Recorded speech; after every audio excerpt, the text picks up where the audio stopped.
വീണ്ടും ഒക്ടോബർ മാസം വന്നിരിക്കുമ്പോൾ 2 ഒക്ടോബർ 7 പദ്ധതിയിട്ട ഹിസ്ബുല്ലയുടെ പദ്ധതിയെ പൊളിച്ചടുക്കി IDF.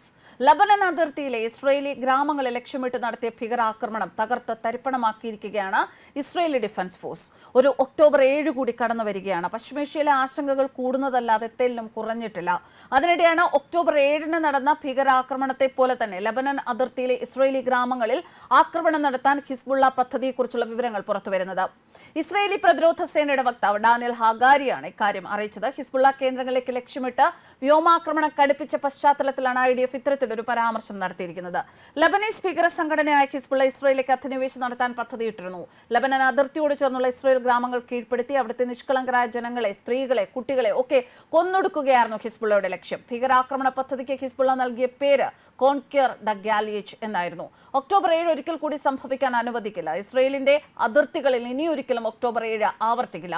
ഹിസ്ബുള്ള ആസൂത്രണം ചെയ്തത് ഒക്ടോബർ 7 മാതൃകയാക്കിയുള്ള ആക്രമണമെന്ന് ഇസ്രയേൽ. 2023 ഒക്ടോബർ 7 ഹമാസ് നടത്തിയ ആക്രമണത്തിൽ ഇസ്രയേലിലെ 1200-ലേറെ ജനങ്ങൾ കൊല്ലപ്പെട്ടിരുന്നു. സമാനമായി അതിർത്തി പ്രദേശത്തെ ഗ്രാമങ്ങളിൽ അതിക്രമിച്ചു കയറി വീടുകൾ ആക്രമിച്ച് സാധാരണ ജനങ്ങളെ കൊല്ലപ്പെടുത്താൻ ഹിസ്ബുള്ള തീരുമാനിച്ചിരുന്നു എന്നും ആ പദ്ധതിയാണ് തങ്ങൾ തകർത്തത് എന്നും ഇസ്രയേൽ പ്രതിരോധ സേനയുടെ വക്താവ് ഡാനിയൽ ഹഗാരി പറയുന്നു. തെക്കൻ ലെബനനിൽ അതിർത്തിയോട് ചേർന്നുള്ള ഹിസ്ബുള്ളയുടെ സംവിധാനങ്ങൾ തകർക്കുക എന്ന ലക്ഷ്യമിട്ട് ഓപ്പറേഷൻ നോർത്തേൺ ആരോസ് എന്ന പേരിലുള്ള സൈനിക നടപടിയുമായി അതേസമയം ഇസ്രയേൽ മുന്നോട്ട് പോവുകയാണ്.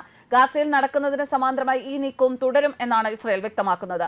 അതിനിടെ ലബനൻ തലസ്ഥാനമായ ബെയ്റൂത്ത് അടക്കമുള്ള പ്രദേശങ്ങളിൽ വ്യോമാക്രമണം ഇസ്രയേൽ തുടരുന്നു. ബെയ്റൂത്തിൽ മണിക്കൂറുകൾക്കിടെ 6 തവണ വ്യോമാക്രമണം ഉണ്ടായി എന്നും ഇതേ തുടർന്ന് പ്രദേശവാസികളെ ഒഴിപ്പിച്ചെന്നും ഹിസ്ബുള്ള അറിയിച്ചു. തെക്കൻ ലബനനിലുള്ള പലസ്തീൻ ക്യാമ്പ് അടക്കം ആക്രമിക്കപ്പെട്ടു എന്നാണ് ഇവർ അവകാശപ്പെടുന്നത്. ഇസ്രയേൽ ലബനനിൽ കരയുദ്ധത്തിന് തുനിഞ്ഞാൽ തിരിച്ചടിക്കാൻ പൂർണ്ണ സജ്ജരാണെന്ന് ഹിസ്ബുള്ള ഉപമേധാവി നഈം ഖാസിം നേരത്തെ പറഞ്ഞിരുന്നു. നസ്രള്ള വധത്തിന് ശേഷം ഒരു ഹിസ്ബുള്ള നേതാവ് നടത്തുന്ന ആദ്യ പൊതു പ്രസ്താവനയായിരുന്നു ഇത്. ഏത് സാധ്യതയും നേരിടുമെന്നും യുദ്ധലക്ഷ്യങ്ങൾ നേടാൻ ഇസ്രയേലിന് ആകില്ല എന്നായിരുന്നു നഈം പറഞ്ഞത്.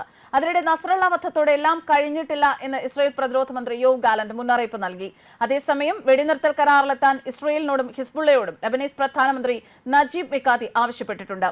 ഒക്ടോബർ 7, 2023 ലോകത്തെ ഞെട്ടിച്ച ഭീകരാക്രമണം ഇസ്രയേലിൽ നടന്നത്. പലസ്തീൻ അതിർത്തിയിലുള്ള ഇസ്രയേലിൽ ഗ്രാമങ്ങളിലേക്ക് 3000-ഓളം ഹമാസ് ഭീകരർ ഇരച്ചെത്തുകയും 1200-ലധികം ഇസ്രയേലികളെ കൊലപ്പെടുത്തുകയുമായിരുന്നു.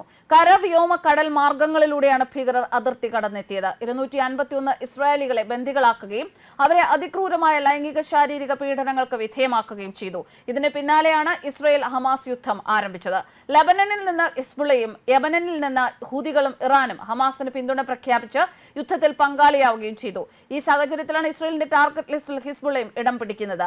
അതിനിടെ ലിതാനി നദിയുടെ വടക്കൻ മേഖലകളിൽ നിന്ന് തെക്കൻ മേഖലയിലേക്ക് വാഹന ഗതാഗതം പാടില്ല എന്ന് ഇസ്രയേലി പ്രതിരോധ സേന പൗരന്മാർക്ക് മുന്നറിയിപ്പ് നൽകിയിരുന്നു.